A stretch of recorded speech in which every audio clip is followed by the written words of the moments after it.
Hello and welcome everyone, this is Type V3, and today we're delving into the comic universe with a look at the 2012 Marvel Legends Mystique. This is a toy line I've been very interested in since its return earlier this year. So with this figure being my first exposure to Marvel Legends, I've got almost no expectations. Now just as we get started, I'm going to get the obvious out of the way. Mystique is rather dull looking. I prefer this modern look over the classic toga she usually dons, but there's really nothing done here to make it pop or impress. Her skin has slightly different tonal shades of blue, but from a distance it's hard to make out. On the other hand, her top is pretty nice with its silver zipper and glossy black finish. They really emphasize her assets. The belt has a nice decent look too. However, the entire lower half of the figure is atrocious. Almost no mold detailing in an uneven shade of black paint, but just make her look cheap. Honestly, a glossy finish that matched her top would have made this figure look substantially better.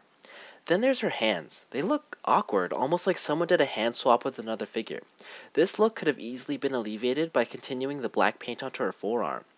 The head sculpt is a mixed bag as well. Her hair is gorgeous with its black wash over a deep red, and the paint apps on the face aren't that bad either. The real issue here is that she doesn't resemble Mystique at all, and that shouldn't be a big surprise considering this is a direct repaint of Madame Hydra.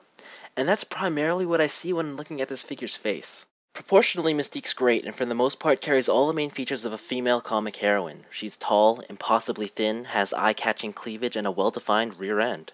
I think her feet are slightly too large, but they keep her stable in most poses.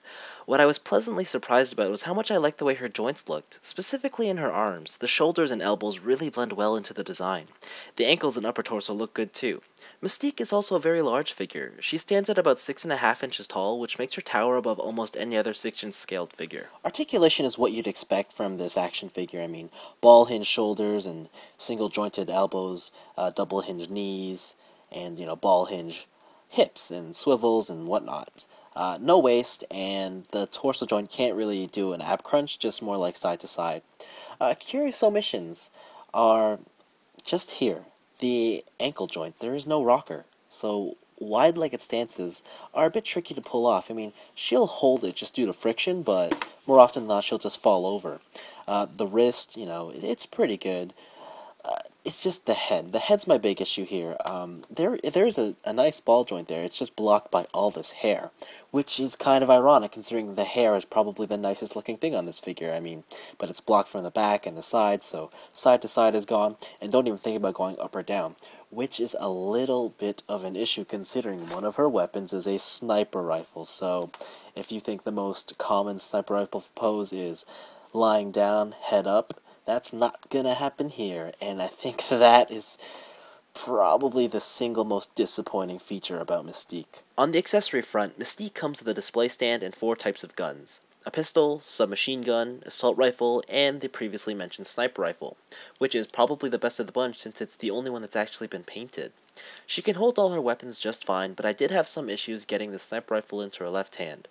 Utilizing the display stand along with her guns, you can get her into a number of neat poses, but her limited articulation really stopped me from achieving any dynamic action shots.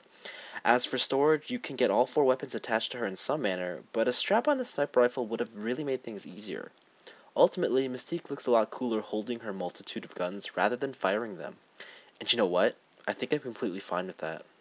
From solely my experience with this figure, I think that the Marvel Legends line sure is an interesting one. In the simplest of terms, it's an upscale version of the Marvel Universe line, and to me, that's a little bit of a disappointment. The extra size doesn't add anything to the quality of the figure, and the paint apps are more or less the same. In the case of Mystique, I think she's very average in terms of an action figure.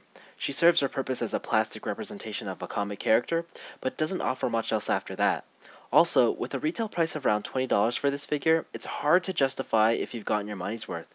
Then when you consider what else can be had for that price in the market, such as some of NECA's offerings, I feel like these Marvel Legends just aren't worth it. Adding to that, if you're primarily a collector whose main focus is on higher-end Japanese imports, or you like toys with well-designed gimmicks, then you'll be faced with almost nothing but disappointment if you decide to venture out into this line. However, if American action figures have always been your thing since day one, then I'm sure you'll find Mystique to be a solid release.